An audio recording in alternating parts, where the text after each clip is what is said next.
Bonjour chère équipe Calo, je suis Amélie, enchantée d'être votre tutrice sur ce module genre et autres thèmes transversaux.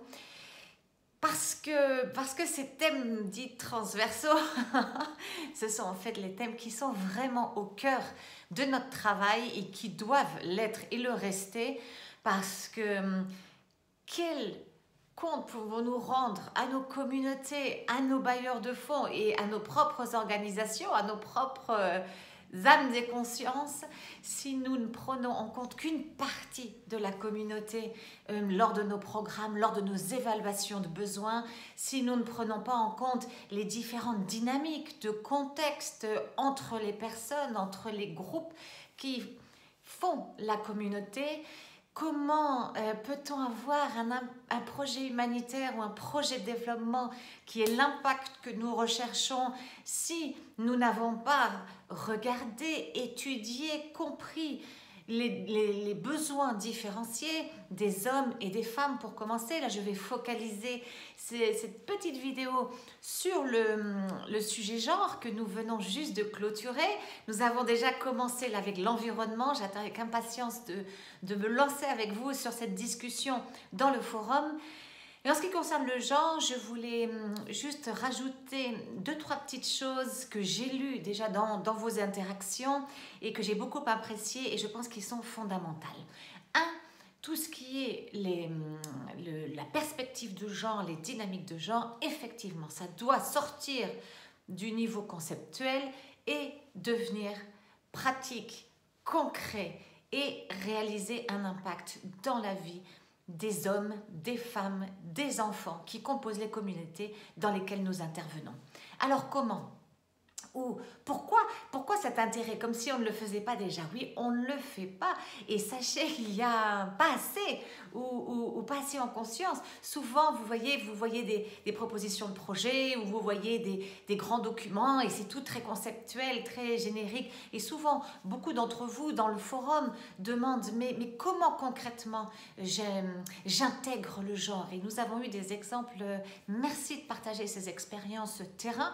Et je voudrais en partager quelques-unes d'autres. Il faut vraiment descendre le genre à cet aspect conceptuel. Une fois qu'on a compris ce que ça veut dire, c'est le descendre vraiment au niveau du terrain et expérimenter.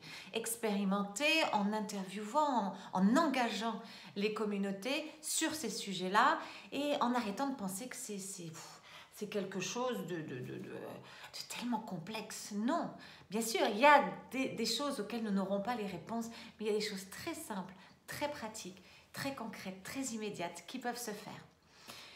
Je voulais juste vous dire, parce que vous êtes largement plus jeune que moi, pour vous dire, j'ai vu certaines réactions aussi sur certains forums, parce qu'il y a le forum en anglais, il y a le forum en espagnol, le forum en français. Et il y a quelqu'un qui me demandait, je crois que c'était sur le forum en anglais, mais est-ce que vraiment toutes ces questions, c'est encore pertinent dans le monde de nos jours? Et oui, et je voulais vous rappeler aussi d'où on vient. Alors on a fait beaucoup de progrès. Déjà, on a développé ce concept du genre, de la perspective de genre, on l'a intégré dans l'aide humanitaire parce que pendant des années, moi j'ai entendu dire « Ah non, mais dans l'urgence, il n'y a pas le temps ». Comment ça, il n'y a pas le temps dans l'urgence de se demander combien de femmes et combien d'hommes, combien de garçons, combien de filles, de se demander quels sont leurs besoins, c'est d'autant plus dans l'urgence. Comment je fais une réponse de première urgence, une réponse d'urgence? Comment je sauve des vies, je les protège si je ne sais pas quels sont les besoins différenciés de ma population?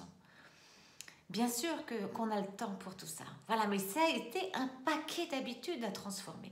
Je vous racontais il y a plus de 20 ans, donc en 1997, c'est ma première mission humanitaire. Je suis en Bosnie et Herzégovine et là, nous avons une réunion de coordination avec toutes les ONG qui étaient financées par ECHO, qui étaient à peu près toutes les ONG présentes dans le pays. Et c'était ma première mission humanitaire. Et donc, j'étais vraiment dans la phase d'observation, d'écoute, de curiosité, de comprendre quelles sont les dynamiques et pour pouvoir identifier quelle intervention et quel appui, quelle contribution je pouvais donner au travers de ce que faisait l'organisation pour laquelle je travaillais dans le pays. Et je voyais ce gros débat qui va peut-être vous paraître, pour les plus jeunes, complètement ahurissant, sur la présence de serviettes hygiéniques dans les kits d'hygiène. Et oui, en 1997, dans une des crises les plus financées au monde, il n'y avait pas de serviettes hygiéniques dans les kits d'hygiène. Et donc, il y avait un gros débat. Et là, il faut reconnaître de toute façon, dans tout ce qui est genre, la contribution fondamentale des organisations anglo-saxonnes. Je me souviens, lors de cette réunion, il y avait Oxfam, il y avait International Rescue Committee. Il y en avait certainement d'autres que j'oublie et je m'en excuse. Mais c'était eux qui, d'ailleurs, déjà avaient des serviettes hygiéniques dans leur kit avec leur financement propre, parce que les bailleurs de fonds n'avaient pas encore apprécié l'importance de ça, les besoins spécifiques des femmes dans leur projet. Et donc, l'ECHO avait demandé cette discussion pour pouvoir aussi inspirer les autres organisations. Il y en avait qui non seulement refusaient des serviettes hygiéniques en disant qu'il était beaucoup plus important d'avoir des kits avec rasoir, etc. pour le rasage des hommes. Donc, c'était assez surréaliste. Et ça l'est d'autant plus, je pense, vous qui entendez ça, qui gérez des projets peut-être depuis 3-5 ans, où c'est bien sûr, et bien sûr une évidence. Donc c'est aussi une invitation, si on regarde le côté positif de choses, c'est vrai, là je vous parle de l'humanitaire donc en 97, et j'ai eu la chance de vivre l'humanitaire tout ce temps-là, jusqu'à maintenant, où il y a eu une professionnalisation immense de l'aide humanitaire, où on a commencé justement à se poser de vraies questions très profondes sur la composition de nos communautés, sur les dynamiques d'interaction, sur l'impact et l'impact positif, mais aussi l'impact négatif qu'avait l'aide humanitaire à partir du moment où on ne prenait pas en compte ces dimensions qu'on attribuait avant plus au développement. Et on a compris qu'elles sont essentielles aussi à l'aide humanitaire, pour une aide humanitaire qui soit de qualité, qui ouvre la porte au développement, qui crée le sentier pour le développement qui crée le terrain pour le développement prendre racine. Et ça a été une transformation incroyable. Et donc voilà, quelques années plus tard, c'était en 2000, je commence à travailler avec Oxfam et je vais en Colombie. Et Oxfam était vraiment une des organisations pionnières sur l'intégration des standards, en tout cas la définition des standards en termes de perspective de genre dans les programmes humanitaires. Et je me souviens, il y avait des petites cartes vertes qui s'appelaient standards de genre dans les réponses humanitaires. Et ça consistait en quoi? Ça consiste en fait en ce que consiste la perspective de genre. Ce sont des questions toutes simples. La perspective de genre, et on va le voir, c'est le même principe pour toutes ces autres thématiques transversales, mais là, si on se concentre sur le genre, c'est changer de lunettes ou en mettre des lunettes. Voilà. Plutôt que de regarder la communauté en monochrome, on va mettre des lunettes et on va regarder, ah, il y a des femmes, pas que des hommes. Ah, combien de femmes il y a? Combien d'hommes il y a? Quelles sont les dynamiques entre ces femmes et ces hommes? Quelles sont les dynamiques qui vont impacter le projet? Quels sont les besoins différenciés? Est-ce que j'ai écouté et j'ai posé les questions aux femmes? Comment est-ce que je peux écouter et poser les questions aux femmes de façon à ce qu'elles vont vraiment me donner l'information dont j'ai besoin pour vraiment informer et justifier mon projet? Est-ce que j'ai créé l'espace nécessaire pour qu'elles puissent s'exprimer avec liberté? Est-ce que j'ai fait la même chose avec les hommes? Est-ce que j'ai créé, est-ce que ça fait sens dans mon projet d'avoir des espaces séparés, mais aussi de créer, d'ouvrir des espaces communs? Voilà, toutes ces questions, juste des questions de curiosité, d'observation. Et je pense, après, ça revient à notre éthique, à notre pourquoi nous faisons de l'aide humanitaire et de l'aide au développement. Donc, mon invitation, c'est aussi que ces jours où on a envie d'aller un peu plus par le raccourci, rapidement, ou qu'on a une proposition à remplir pour un bailleur de fonds et que ça fait déjà 2 nuits et qu'on passe 2 nuits blanches à finir la proposition de projet. Donc, quand on arrive au chapitre 7, perspective de genre, qu'on dit voilà, et on met le blabla, on l'a tous fait. Voilà, les choses je sais parce que je les ai lues pendant des années. J'ai travaillé pour ECHO, le département, enfin la direction générale de l'aide humanitaire de l'Union européenne pendant 7 ans, je crois, ouais, 7 ans, oui, dans plusieurs endroits du monde, et j'en ai reçu des propositions. J'ai reçu des propositions avec une intégration du genre fabuleuse, qui faisait sens, où il y avait une réflexion, il y avait une approche, il y avait une envie, et j'ai reçu des quantités de propositions ou des rapports de projets où c'était clairement du blabla. Et c'est dommage parce que souvent sur le terrain, il y avait des choses tellement intéressantes et qui pouvaient tellement aussi enrichir le débat et les connaissances et les compréhensions de chacun. Donc c'est important ces moments où on a envie de faire le raccourci, de se rappeler ces communautés, de se rappeler notre devoir aussi envers les femmes et envers les hommes. Parce que le genre, ce n'est pas que pour les femmes, c'est aussi comment on implique les hommes, comment on réinvente ou on aide à faire que la relation dans la famille, dans la communauté, soit des choses, on va profiter de la crise pour reconstruire ça, pour l'équilibrer et on a autant à gagner, hommes comme femmes, d'un équilibre nouveau dans le monde. Et c'est vrai que cette crise que nous sommes en train d'expérimenter au moment où j'enregistre cette vidéo, la crise du Covid-19, du coronavirus, nous sommes en train d'expérimenter, est vraiment en train de nous chambouler à un tel point. Au niveau global, c'est la première fois qu'on a une crise qui nous affecte tous, sans distinction, sans discrimination. Alors bien sûr, avec des impacts différents suivant nos situations sanitaires, nos indices de développement, etc. Mais il y a des dimensions absolument extraordinaires et inconnues. Et donc quand on est dans une crise d'une telle ampleur, on se rend compte aussi que voilà, on a tous à apprendre les uns des autres, à gagner, et on ne peut plus se permettre de travailler en isolement et avec des ornières sur ce qu'est une communauté, ce qu'est un pays, etc. Donc d'accord. Donc là, ça va un peu plus loin que le genre, mais c'est vrai que ça fait aussi partie de ces lunettes qui va nous falloir chausser non seulement pour ce module, mais enfin pas chausser, on chausse pas des lunettes, mais se mettre sur le nez pour ce module, mais tout au long, c'est-à-dire qu'on ne les quitte plus après ce module. Je voulais partager 2-3 petites choses. Il y a eu des interventions très concrètes, très pratiques. Merci de nous partager ces exemples et on veut des exemples de vos expériences terrain, les exemples des expériences qui ont marché, mais aussi des ratés. On apprend des ratés. Et je voudrais partager avec vous, donc je vous parlais de ces petites cartes d'Oxfam, etc. Je travaillais en Colombie et on avait toute l'équipe, on travaillait donc avec des personnes déplacées par le conflit.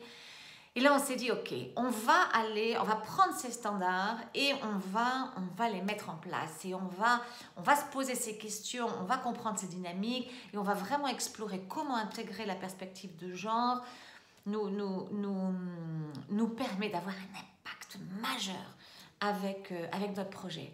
Et il y a eu beaucoup voilà, je vous mentionnais d'observations, de choses qui nous ont surprises. Donc, quand on parle de genre, on se pose des questions, on est dans l'observation, la curiosité, et les hypothèses, les préjugés, on les met de côté. Ah bien sûr, les hypothèses, on peut les avoir, mais pas qui nous guident. On met de côté les préjugés surtout, non? Parce que sur les dimensions hommes et femmes, etc. D'accord? Alors, on est des êtres pleins de préjugés, c'est aussi normal, mais il faut faire un peu la différence entre une compréhension du contexte et des préjugés par rapport à un contexte. Et pourquoi? Je vous explique, je vous donne deux exemples concrets. On était donc en Colombie, on avait un projet, vraiment une partie du projet, c'était promotion de l'hygiène. Voilà, le lavage des mains pour surtout influencer tous les aspects de morbidité, de problèmes de diarrhée, voilà, qui qui était très récurrent. Donc, on était très contents parce qu'il y avait déjà les sessions de mobilisation, etc. étaient vraiment bien faites. On avait un grand public, c'était des femmes, les enfants. Donc, on était vraiment satisfaits parce qu'on sait qu'au niveau on savait le rôle des mères, des femmes au niveau de la maison pour tout ce qui est le lavage des mains des enfants. C'est elles qui sont responsables de l'hygiène, etc., de la préparation des repas. Donc, on était vraiment contents. Et puis, on fait notre monitoring des résultats, etc. Oh, et puis, on se dit, mince, pas d'amélioration extraordinaire. Donc, qu'est-ce qui se passe? Donc, voilà, pof, on revoit.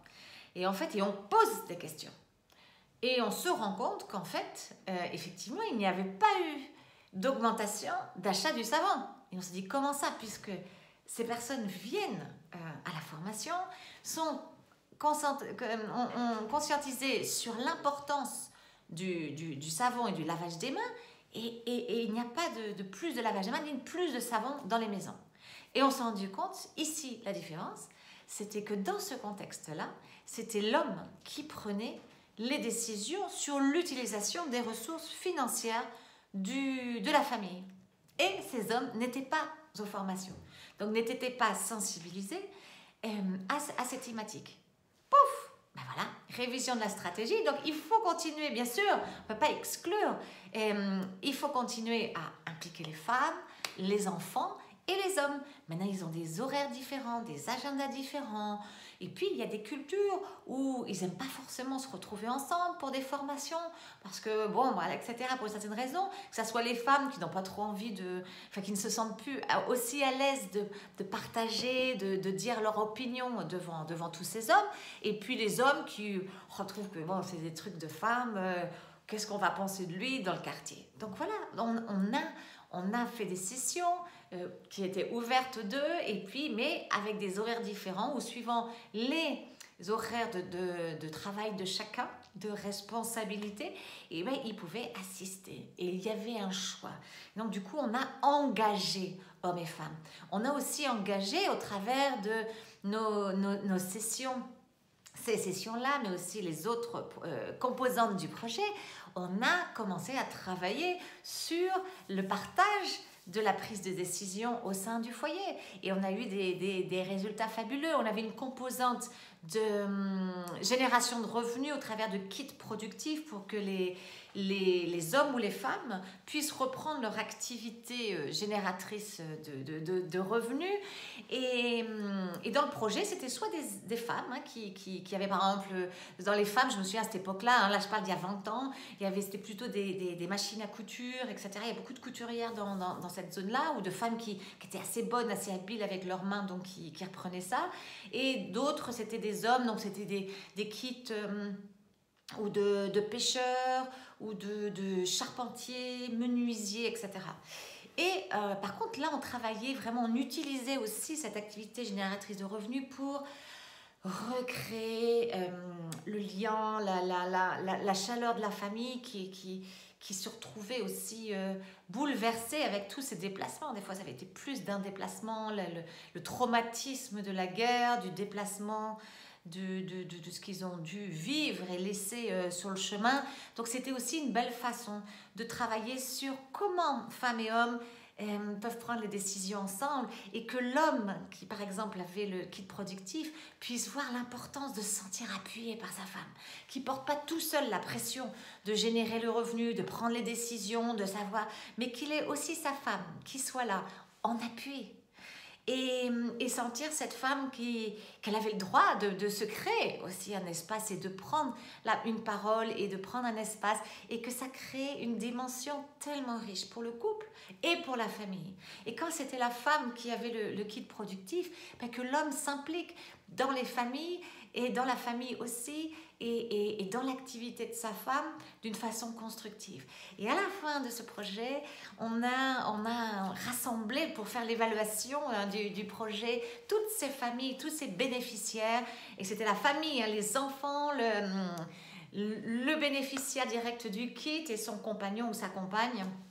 C'était fabuleux de voir ces hommes fiers d'avoir impliqué leur femme et d'avoir maintenant des dimensions de genre différentes dans la famille parce ils en avaient vu là, le bénéfice et ils avaient choisi d'avoir cette dimension différente et ils sentaient encore plus d'amour et une famille plus unie, d'avoir cette femme avec son kit productif ou en appui à son mari, voilà, qui avait trouvé un espace qu'elle n'avait pas avant.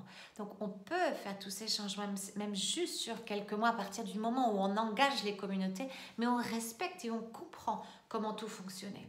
Et je vais vous donner un exemple aussi sur cette même communauté, enfin c'était d'autres régions, mais sur ce même grand programme humanitaire.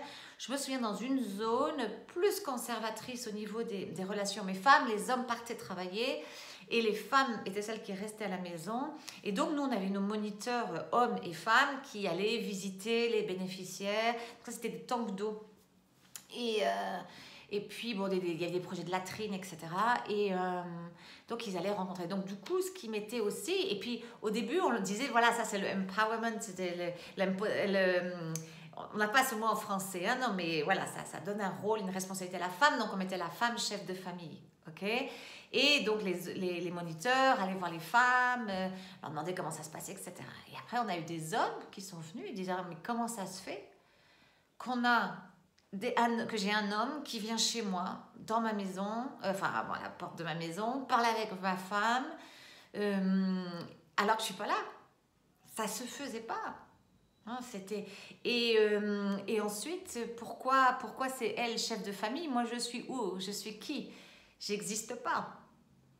Donc, là, il a fallu aussi se réveiller et se dire, hey, je suis peut-être en train de mettre en risque aussi ces femmes de violence de genre. Hein? Parce que c'est à elles que les reproches s'adressent en premier. Non? Donc nous, on a eu de la chance qu'on a réussi à comprendre ces dynamiques et ces commentaires parce qu'on était très présents dans la communauté, on vivait presque avec eux. Donc du coup, on a pu savoir ce qui se passait. Sinon, s'il s'agit des actions, pof, on y va une ou deux fois, on moniteur, etc., on part, on crée des situations qui cassent encore plus les femmes et qui cassent les hommes. C'est absolument pas ce qu'on attend, d'accord? Donc on a engagé les hommes, on a engagé les femmes, on a revu nos formulaires, on a mis l'homme et la femme. Comme ça, en plus, ça nous donnait des informations supplémentaires. Parce que bon, on avait des colonnes après famille monoparentale ou autre, mais là, directement, c'était là. Les deux étaient là. Et on a commencé à envoyer des femmes dans les familles où, voilà, une femme et un homme, ensemble. Ils allaient en binôme. Et puis comme ça, après, aussi au fur et à mesure des années, il y a eu toutes ces histoires absolument atroces d'abus sexuels par du personnel humanitaire ou onusien en charge des missions de la paix. Donc du coup, il y a tout un certain nombre de mesures qui s'est mises en place. Et une des mesures, c'était effectivement avoir des binômes hommes-femmes sur le terrain pour qu'il y ait une protection des bénéficiaires et aussi du propre personnel masculin, qu'il n'y ait pas d'accusation qui n'ait pas lieu d'être et surtout protéger nos bénéficiaires de quelques ou malentendus ou actions de violence ou de harcèlement envers eux. Voilà. C'était mon petit partage de Colombie. Donc, pour vous dire que des petits niveaux font des grandes différences, des petites questions font des grandes choses. Et voilà comment on évalue. Il n'y a pas de grande vérité. Nous sommes tous différents. Je pense que si je retourne dans cette communauté après 20 ans, les dynamiques auront bien changé. Alors, non seulement par l'impact qu'on a eu, par tous les autres projets, puis par l'évolution même des sociétés. Donc, toujours être curieux dans l'observation et surtout se souvenir, pas de raccourci. Parce que rappelons-nous toujours pourquoi nous faisons de l'aide humanitaire. Et nous le devons à ces communautés d'intégrer le genre 100%, sans hésitation et sans discussion inutile. Voilà, mais je vous retrouve dans quelques jours en vidéo et dès aujourd'hui sur notre forum. Ne me renvoyez pas s'il vous plaît de questions en message personnel, postez-les sur le forum. Moi, je ne regarde pas les messages personnels, je regarde exclusivement le forum. C'est un moyen fantastique pour que tous nous apprenions les uns des autres. Nous apprenons chacun des questions des uns. Ça vous donne en plus l'opportunité de contribuer en répondant à travers vos réponses. Vous aussi. Vous savez, on dit souvent, on apprend un sujet en l'enseignant. Et ben c'est vrai. Donc du coup, quand on répond à une question, bon, c'est pas de l'enseignement, mais quand on répond à une question, on est déjà aussi en train de se poser des questions de comment le formuler, etc. Donc on approfondit ses connaissances. Et puis, comme je l'ai mentionné, vos expériences terrain sont fondamentales, vos questions sont fondamentales. Il n'y a pas de personne plus expérimentée ou moins expérimentée. Voici en nombre d'années d'expérience, mais aucune question et aucune expérience n'est moins ou plus importante. Et elles ont toutes une valeur immense. Si vous n'avez jamais fait de projet humanitaire, ou vous n'avez jamais eu l'opportunité de vous poser ces questions de genre, vos questions sont tellement précieuses, parce que des fois il faut vraiment revenir à l'essence et faire preuve aussi d'humilité pour dire voilà, est-ce que vraiment je suis en train de me poser les grandes questions. Donc ne vous sentez pas complexé de poser vos questions si vous êtes complètement nouveau à l'aide humanitaire. C'est pour ça qu'on a ce master, parce que toute votre expérience que vous avez dans un autre domaine, elle s'applique aussi à ces projets. Donc, n'hésitez pas à poser toutes vos questions, à contribuer, à répondre aux autres, à donner votre opinion et à faire de ce forum un endroit précieux et riche. Et dans ces moments aussi de crise et de confinement comme nous sommes en train de le vivre, c'est important de stimuler cette proximité et ce réseautage ensemble. Ok? Allez, à tout à l'heure. On va parler d'environnement et puis dans quelques jours pour une prochaine vidéo.